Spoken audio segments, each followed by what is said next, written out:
At 14:47 on August 18, 1944, Lieutenant Royce Priest watched his squadron commander, P-51 Mustang, erupt in flames over occupied France. Black smoke pouring from the engine as the crippled fighter dropped toward a wheat field 20 meters behind German lines. 21 years old, 2 months of combat, and the man he idolized was about to become a prisoner of war. The Germans had hidden a flak battery inside a rail car. When Major Bert Marshall led his 4-ship flight in for a strafing run near STN, the sides of the boxcar dropped away and revealed 20mm and 40mm anti-aircraft guns already tracking their approach. The ambush caught the formation at point-blank range. By August 1944, the 8th Air Force was losing pilots at an alarming rate over France. German flag batteries had become masters of concealment. They disguised gun positions as haystacks, farm buildings, and now railway cars marked with Red Cross symbols. American fighters flying low, altitude strafing missions faced a gauntlet of hidden fire. The 355th Fighter Group alone had lost 17 pilots in the previous 2 months. Some were killed instantly. Others belly-landed in enemy territory and spent the rest of the war in Stalag Luft prison camps. A few simply vanished, their fates never confirmed. Major Marshall was not supposed to be flying that day. As the 354th Fighter Squadron's commanding officer, he could have delegated the mission to his flight leaders, but Marshall had a reputation for leading from the front. He had arrived at the squadron in early June with only 3 hours of P-51 flight time after transitioning from the P-40. His second combat mission was D-Day itself. On June 6th, he shot down a German Ju-87 Stuka over the Normandy beaches. 2 weeks later, he destroyed 2 Bf-109s. By early August, he had 5 confirmed kills, making him an ace in the shortest time in the history of the 355th Fighter Group. His aggressive flying style earned him rapid promotions: pilot to flight leader in days, flight leader to operations officer in 2 weeks, operations officer to squadron commander in under 2 months. Now that same aggressive style had put him in a burning cockpit over enemy territory. Lieutenant Priest had known of Bert Marshall long before the war. Marshall had been a 3-time All-State quarterback in Texas high school football and an honorable mention All-American at Vanderbilt University. When Priest discovered they were assigned to the same squadron, he considered it the luckiest break of his military career. He had studied Marshall's tactics, copied his maneuvers, and tried to absorb everything the older pilot could teach him. Priest watched Marshall's Mustang trail fire as it descended. The P-51's Merlin engine had taken a direct hit below the exhaust stack. A second round had punctured the radiator scoop, and coolant was hemorrhaging into the slipstream. The aircraft had minutes of flight time remaining, maybe less. The standard procedure was clear when a pilot went down behind. Enemy lines. His wingmen were supposed to note the location, radio the coordinates to search and rescue, and return to base. Attempting a pickup was not just discouraged, it was considered impossible. The P-51 Mustang was a single-seat fighter. There was no room for passengers. There was no protocol for landing in enemy wheat fields. There was no training for what Lieutenant Priest was about to do. If you want to see how Priest's impossible decision turned out, please hit that like button. It helps us share these forgotten stories with more people. Subscribe if you haven't already. Back to Priest. Marshall's burning Mustang disappeared below the treine. Priest pushed his control stick forward and began his descent toward the same wheat field. His radio crackled with an order from Marshall. The squadron commander was telling him to abort. Priest's hand moved to the radio switch. He could acknowledge the order and turn for England. He could follow procedure and let the Germans take R. Marshall. His hand stopped. He had already made his choice. The P-51 Mustang was never designed to land in wheat fields. Its liquid-cooled Packard Merlin engine sat low in the fuselage, with the radiator scoop extending beneath the belly. Any obstruction taller than 18 inches could rupture the coolant system and destroy the engine. The retractable landing gear was built for paved runways, not soft French farmland. A single rut or hidden rock could collapse a strut and flip the aircraft onto its back. Priest ignored all of this. He dropped his flaps to 40 degrees, cut his airspeed to 90 miles per hour, and lined up on the longest stretch of golden wheat he could find. The Mustang's nose blocked his forward view during the descent. He had to judge his approach by looking out the side of the canopy, estimating his height above the grain by the blur of stalks rushing past his wingtip. The wheels touched down hard. The aircraft bounced once, twice, then settled into the soft earth. Wheat stalks whipped against the fuselage as Priest stood on the brakes. The Mustang slowed, shuddered, and finally stopped 300 yards from the tree line where Marshall's burning aircraft had disappeared. Priest immediately swung the fighter around to face the direction he had come. If he needed to take off in a hurry, he could not afford to waste time turning. The wheat field stretched roughly 800 yards in the direction of the wind. It would have to be enough. Above him, the two remaining pilots from his flight circled at 1,500 feet. They had watched his landing with disbelief. Now they scanned the roads and hedgerows for any sign of German response.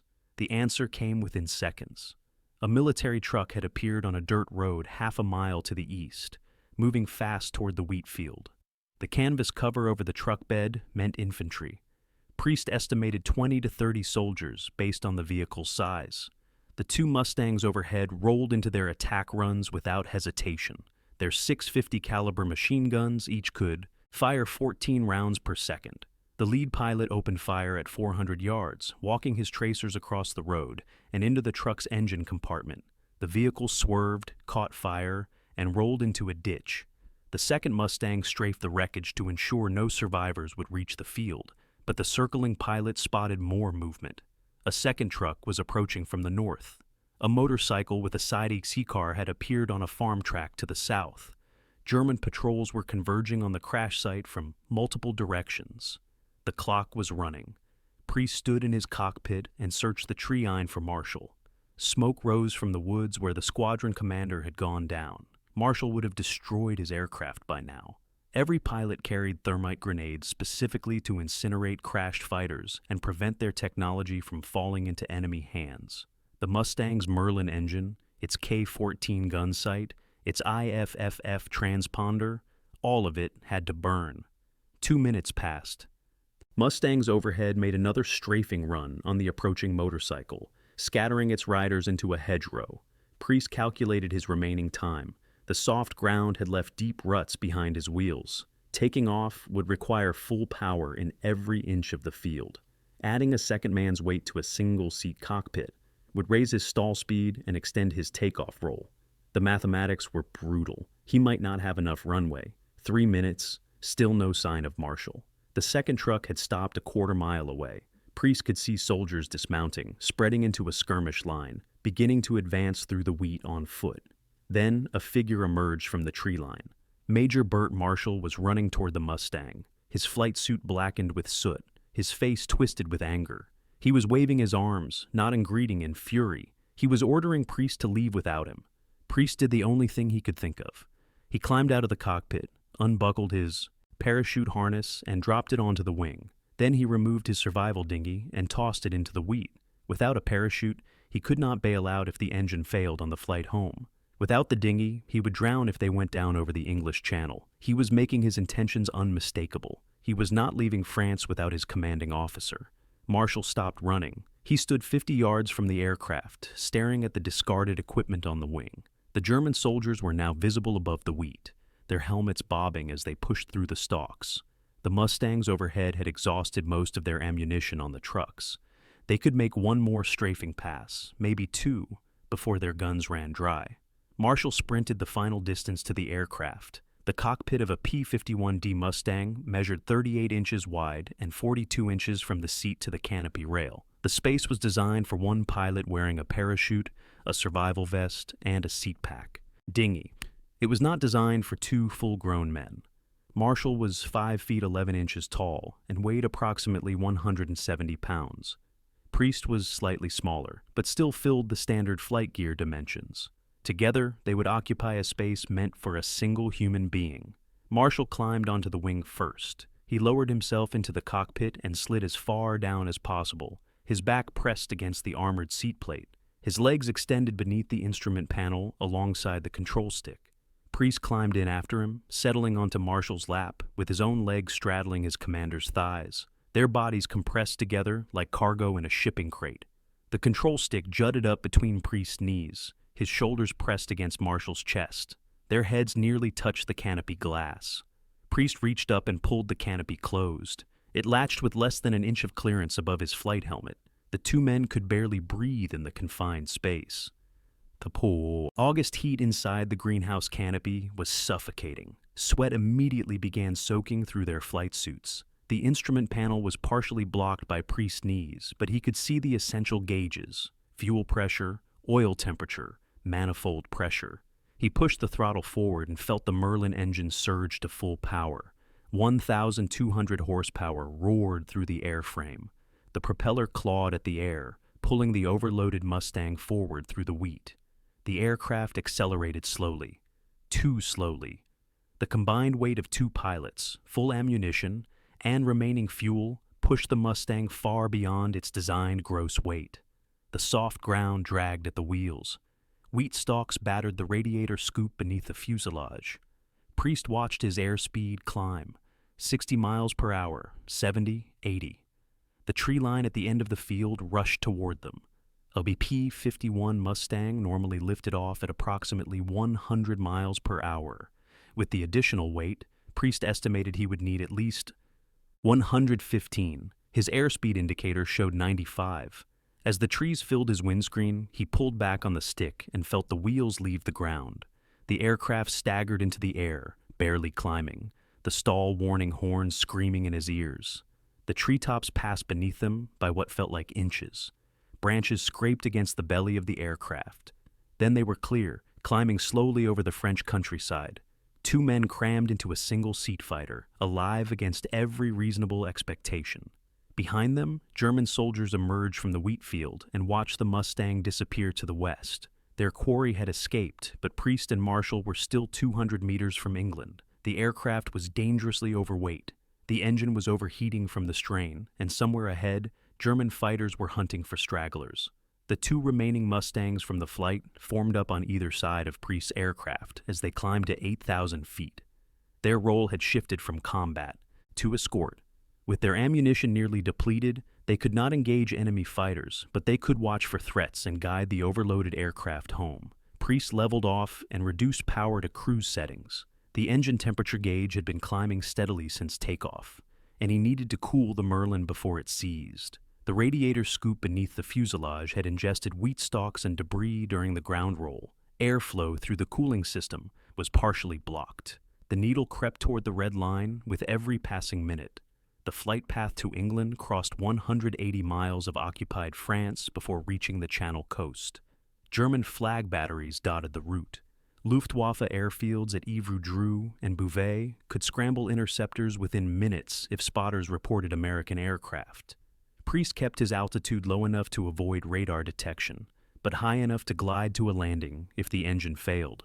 Inside the cockpit, the heat was becoming unbearable. The canopy acted like a greenhouse, trapping the August sun. Both men were drenched in sweat. Marshall's position beneath Priest meant he absorbed the full weight of his rescuer, pressing down on his legs. Circulation was cut off within minutes. His feet went numb first, then his calves, then his thighs. He could not shift position even an inch. The confined space locked them both in place like prisoners in a medieval torture device.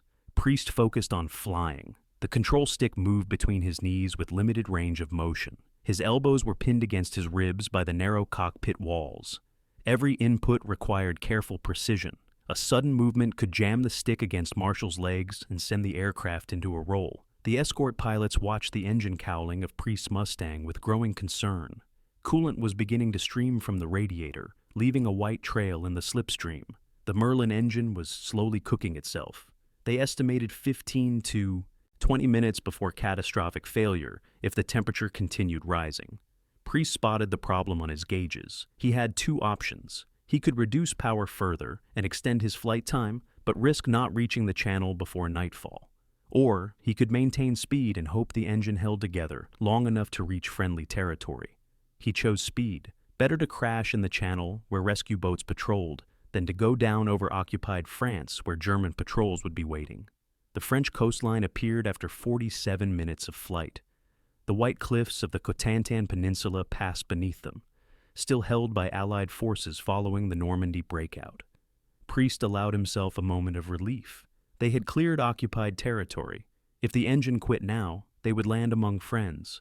The channel stretched ahead, 21 miles of cold gray water between France and England. Priest had discarded his dinghy in the wheat field. Marshall had abandoned his with the burning aircraft.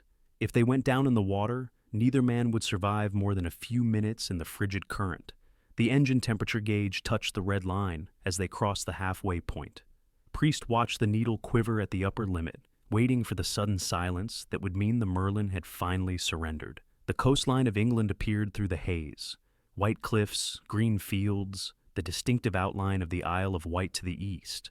The Mustang crossed the English coast with its engine still running. Priest began his descent towards Steeple Morton, the 355th Fighter Group's home base in Cambridge.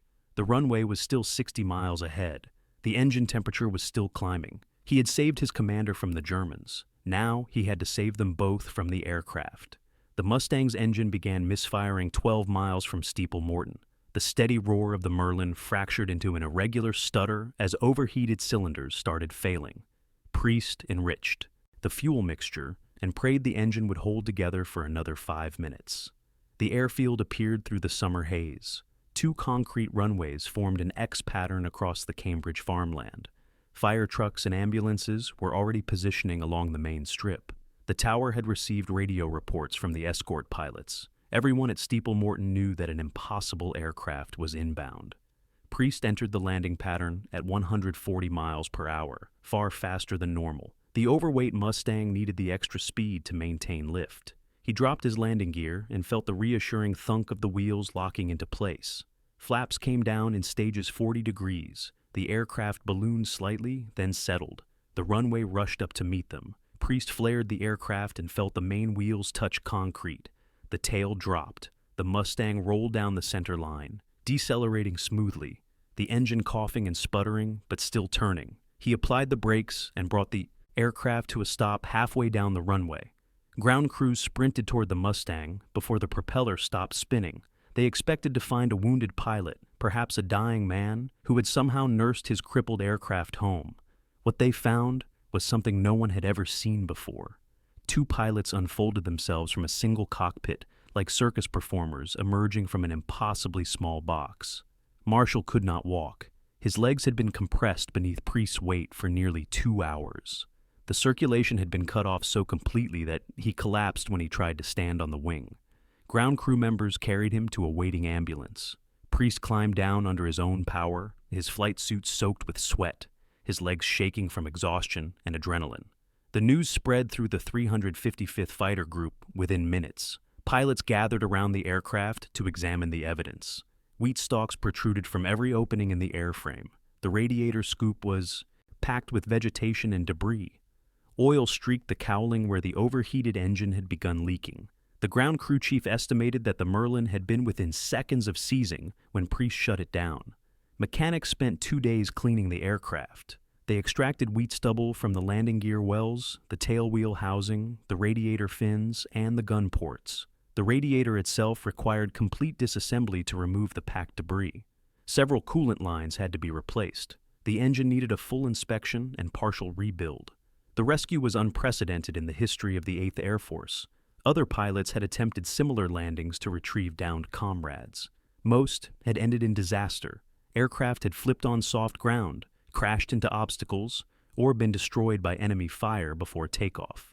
No one had successfully landed a single-seat fighter behind enemy lines, loaded a second pilot into the cockpit, and flown home. Word of Priest's action reached Group Headquarters that evening. By morning, it had spread to 8th Air Force Command. The story presented military leadership with an uncomfortable problem. Lieutenant Priest had directly disobeyed a lawful order from his commanding officer in combat twice. He had risked a valuable aircraft and his own life on an unauthorized rescue attempt. Every regulation and procedure said he should face court-martial, but he had also saved the life of one of the most promising squadron commanders in the European theater. Major Bert Marshall was an ace with 5 confirmed kills. He was a proven combat leader with aggressive tactics that inspired his men. His capture would have been a significant loss. The question landed on the desk of Major General James Doolittle, commander of the 8th Air Force. The same man who had led the famous raid on Tokyo in 1942 now had to decide the fate of a young lieutenant who had done something simultaneously heroic and insubordinate. General James. Doolittle had faced impossible decisions before. In April 1942, he had launched 16 B-25 bombers from the deck of an aircraft carrier, knowing that none of them could return. Every plane had crashed, landed, or been abandoned when fuel ran out. 8 crewmen were captured by the Japanese. 3 were executed. Doolittle himself had expected court-martial for losing all 16 aircraft. Instead, he received the Medal of Honor. Now, he confronted a mirror image of that situation. A young pilot had risked everything on an unauthorized mission and succeeded. The parallel was uncomfortable. Doolittle requested the full after-action reports from the 355th Fighter Group. He reviewed the radio transcripts, the witness statements from the escort pilots, and the maintenance logs documenting the condition of Priest's aircraft. The evidence was unambiguous.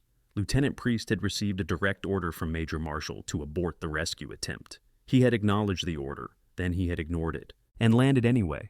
When Marshall repeated the order on the ground, Priest had ignored it again. The Uniform Code of Military Justice was clear. Disobeying a lawful order in combat was a court-martial offense. The punishment could range from reduction in rank to imprisonment. In extreme cases, it could mean execution. The regulations existed for good reason. Military operations depended on the chain of command. If every pilot made independent decisions based on personal judgment, coordinated action became impossible. But Doolittle also understood something the regulations could not capture. The 8th Air Force was losing pilots faster than replacements could be trained. Every experienced aviator who survived another mission increased the odds for the men around him. Marshall was not just any pilot. He was a squadron commander, an ace, a tactical innovator, whose aggressive style had influenced the entire fighter group. His capture would have damaged morale across the command. There was another consideration. The war was entering a critical phase. Allied forces had broken out of Normandy and were racing across France. The Luftwaffe was weakening, but still dangerous. American pilots needed to believe that their comrades would not abandon them if they went down. Priest's rescue demonstrated something powerful. It showed that the bonds between pilots could transcend orders, regulations, and personal risk. Doolittle weighed these factors for 3 days. He consulted with his staff. He reviewed the precedents for similar situations. There were none that matched exactly. Other pilots had attempted rescues behind enemy lines. All had failed. Some had resulted in 2 prisoners instead of 1. Others had ended with crashed aircraft and dead pilots. Priest was the first to succeed. The general made his decision. He would not court-martial Lieutenant Priest. Instead, he would recommend him for the Medal of Honor, the nation's highest award for valor. The recommendation would acknowledge both the extraordinary courage of the rescue and the unprecedented nature of the achievement. But Doolittle added a caveat. He was uncomfortable with the message that a Medal of Honor might send. If other pilots attempted similar rescues and failed, the cost would be measured in lives and aircraft. The 8th Air Force could not afford to encourage unauthorized heroics. Every pilot who landed behind enemy lines on a rescue attempt was gambling not just his own life, but the resources of his unit. Doolittle revised his recommendation. Instead of the Medal of Honor, he proposed the Distinguished Service Cross, the nation's second highest award for valor. The citation would praise Priest's courage and skill, while implicitly acknowledging that his actions, however successful, should not become standard practice. The paperwork moved through channels. 8th Air Force Headquarters approved the recommendation and forwarded it to Washington. A ceremony was scheduled at Steeple Morton. For late September, Lieutenant Priest would receive his medal from General Doolittle personally. The general planned to deliver a message along with the decoration. He wanted Priests to understand exactly why the Medal of Honor had been withheld. The ceremony took place on September 21, 1944 at Steeple Morton. Pilots from all 3 squadrons of the 355th Fighter Group assembled on the flight line. Ground crews paused their work to watch. The group commander stood beside General Doolittle as Lieutenant Priest marched forward to receive the Distinguished Service Cross. Doolittle pinned the medal to Priest's chest. The blue ribbon with red and white stripes hung below the silver cross. It was the same decoration Doolittle himself had received for the Tokyo raid before being upgraded to the Medal of Honor. The symbolism was not lost on anyone present. The general held Priest's hand for a moment after the pinning. He looked the young lieutenant in the eyes and delivered the message he had planned. He had never considered issuing a regulation prohibiting pilots from landing behind enemy lines to rescue comrades. The idea seemed so reckless, so fundamentally impossible, that no reasonable person would attempt it. Priest had proven that assumption wrong. What he had done was simultaneously the bravest and most foolish action Doolittle had witnessed in 2 years of commanding the 8th Air Force. The medal recognized the bravery. The decision to withhold the Medal of Honor acknowledged the foolishness. Priest accepted the decoration without protest. He had expected court-martial, not commendation. The Distinguished Service Cross was more than he had dared hope for. In a letter written decades later to Bert Marshall's son, he admitted that the uncertainty about his fate had been the most stressful part of the entire experience. The flight itself had been terrifying. The waiting afterward had been worse. The rescue entered 8th Air Force legend as the first successful. Piggyback extraction in a P-51 Mustang. It would not be the last.